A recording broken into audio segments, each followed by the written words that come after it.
কামনা হল রজগুণ বৃত্তি, সম্মোহ তমগুণ বৃত্তি এবং ক্রোধ রজগুণ এবং তমগুণের মধ্যবর্তী বৃত্তি। ভগবৎ পরায়ণ হলে ইন্দ্রিয়গুলি সংযত হয়ে রসতৃষ্ণা নিবৃত্ত হবেই, কিন্তু ভগবৎ পরায়ণ না হলে কি হয় পরবর্তী দুটি শ্লোকে তা জানানো হচ্ছে। এটি গীতার 2য় অধ্যায়ের 62 ও 63তম শ্লোক। ওং শ্রী পরমাত্মনে নমঃ।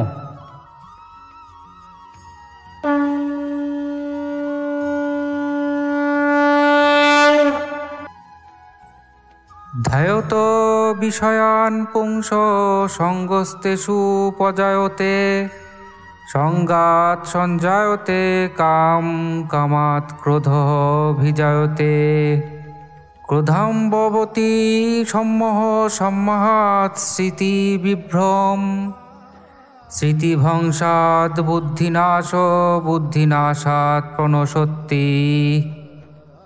বিষয়গুলি নিয়ে চিন্তা করলে সেগুলির প্রতি মানুষের আসক্তি জন্মায়। আসক্তি থেকে জন্ম হয় কামনা, অর্থাৎ বিষয় ভোগের আকাঙ্ক্ষা। সেই কামনা প্রতিহত হলে জন্মায় ক্রোধ। ক্রোধ থেকে জন্ম নেয় সম্মোহ বা মূঢ়তা। মূঢ়তা থেকে হয় স্মৃতিভংস। স্মৃতিভ্রষ্ট হলে বুদ্ধি নাশ হয় এবং বুদ্ধিভ্রষ্ট হয়ে গেলে হয় মানুষের বিনাশ বা পতন। ভগবৎ পরায়ণ না হলে, ভগবৎ চিন্তা না করলে বিষয়ের চিন্তা হতেই থাকে, কারণ জীবের একদিকে রয়েছে পরমাত্মা আর অপর দিকে সংসার।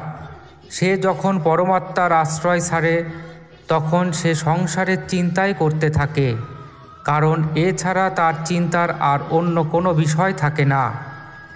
এইভাবে চিন্তা করতে করতে মানুষের ওই বিষয়ে অনুরাগ, আসক্তি এবং ভালোবাসা জন্মায়। আসক্তি হলে মানুষ সেই বিষয় সেবন করে।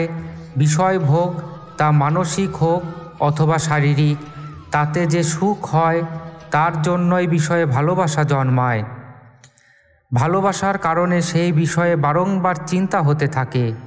সেই বিষয় ভোগ করা হোক বা না হোক, তা হলেও সেই বিষয়ের ওপর অনুরাগ জন্মায়। এটি প্রকৃত নিয়ম।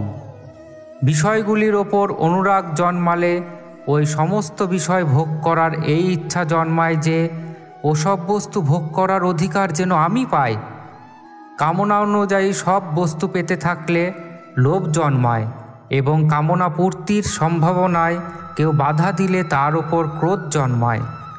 কামনা এমন এক জিনিস যে এতে বাধা পড়লে ক্রোধের উৎপত্তি হবে না এমন নয়। বর্ণ, আশ্রম, গুণ, যোগ্যতা ইত্যাদির জন্য নিজের মধ্যে বিশেষত্বের যে অহংকার থাকে, সেই অহংকারে নিজের জন্য শ্রদ্ধা, সম্মান ইত্যাদির যে কামনা থাকে, সেই কামনাতে কোনো ব্যক্তি বাধা হয়ে দাঁড়ালে ক্রোধ উৎপন্ন হয়। কামনা হলো রজগুণ বৃত্তি, সম্মোহ তমগুণ বৃত্তি এবং ক্রোধ রজগুণ এবং তমগুণের মধ্যবর্তী বৃত্তি। কখনো কোনো ব্যাপারে যদি ক্রোধ উৎপন্ন হয় তবে বুঝতে হবে এর মূলে কোথাও অবশ্যই আসক্তি রয়েছে। যেমন ন্যায় নীতির বিরুদ্ধাচরণ যারা করে তাদের দেখলে যদি ক্রোধ জন্মায় তাহলে বুঝতে হবে ন্যায় নীতির ওপর অনুরাগ আছে। অপমান ও তিরস্কারকারীর ওপর যদি ক্রোধ জন্মায় তাহলে বুঝতে হবে মান ও সম্মানের ওপর অনুরাগ আছে। নিন্দাকারীর ওপর ক্রোধ জন্মালে বুঝতে হবে প্রশংসার ওপর অনুরাগ আছে। দোষারোপণকারীর ওপর ক্রোধ জন্মালে বুঝতে হবে যে নির্দোষিতামূলক অভিমানে অনুরাগ আছে ইত্যাদি। ক্রোধ হতে সম্মোহ আসে, অর্থাৎ মূঢ়তা আচ্ছন্ন করে দেয়। প্রকৃতপক্ষে দেখতে গেলে কাম, ক্রোধ, লোভ এবং মমতা এই 4টি দ্বারাই সম্মোহ আসে। যেমন প্রথমত, কামনার দ্বারা যে সম্মোহ হয় তাতে বিচার বিবেচনা করার বুদ্ধি লোপ পায় এবং মানুষ কামনার বশীভূত হয়ে করার উপযুক্ত নয় এমন কাজও করে ফেলে। দ্বিতীয়, ক্রোধে যে সম্মোহ আসে তাতে মানুষ তার প্রিয়জন এবং পূজ্য ব্যক্তিকে ভালো মন্দ কথা বলে ফেলে এবং অনুচিত কর্মও করে বসে।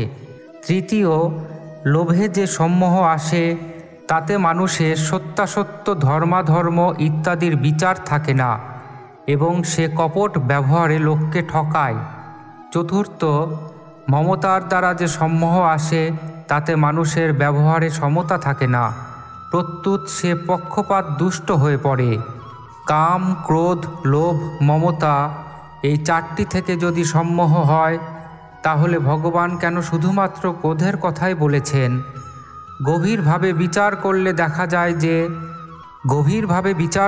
দেখা যায় যে কাম, লোভ এবং মমতা এতে নিজ সুখভোগ এবং স্বার্থের বৃত্তি জাগ্রত থাকে, কিন্তু ক্রোধে যে সম্মোহের উৎপত্তি হয় তা কাম, লোভ এবং মমতা হতে উৎপন্ন সম্মোহের থেকেও ভয়ঙ্কর হয়।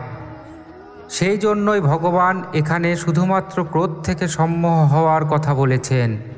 মূঢ়তায় আচ্ছন্ন হলে স্মৃতিভ্রংশ হয়, অর্থাৎ শাস্ত্র দ্বারা সৎ বিবেচনার দ্বারা যে নিশ্চয়তা আসে যে আমার এরূপ কাজ করা উচিত, এরূপ সাধনা করা উচিত, নিজেকে উদ্ধার করার চেষ্টা করা উচিত, সেই সমস্ত স্মৃতি লোপ পায়, সেগুলি স্মরণে থাকে না।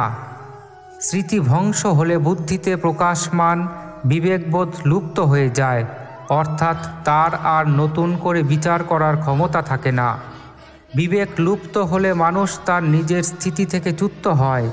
সুতরাং এই পতন থেকে রক্ষা পেতে হলে সকল সাধকেরই ভগবত পরায়ণ হওয়ার খুবই প্রয়োজন আছে। এখানে বিষয় চিন্তা করলেই অনুরাগ, আসক্তি, অনুরাগ থেকে কামনা, কামনা থেকে ক্রোধ, ক্রোধ হতে সম্মোহ, সম্মোহ থেকে স্মৃতিভ্রংশ, স্মৃতিভ্রংশ থেকে বুদ্ধিনাশ এবং বুদ্ধিনাশ থেকে পতন, এই ক্রম বলা হয়েছে। তার বিচার করতে তো দেরি হতে পারে, কিন্তু এই সমস্ত বৃত্তি উৎপন্ন হতে এবং তার দ্বারা মানুষের পতন হতে দেরি হয় না। বিদ্যুৎ প্রবাহের মতো এই সমস্ত বৃত্তি তৎক্ষণাৎ উৎপন্ন হয়ে মানুষের পতন ঘটায়। হরি ওং তৎসৎ।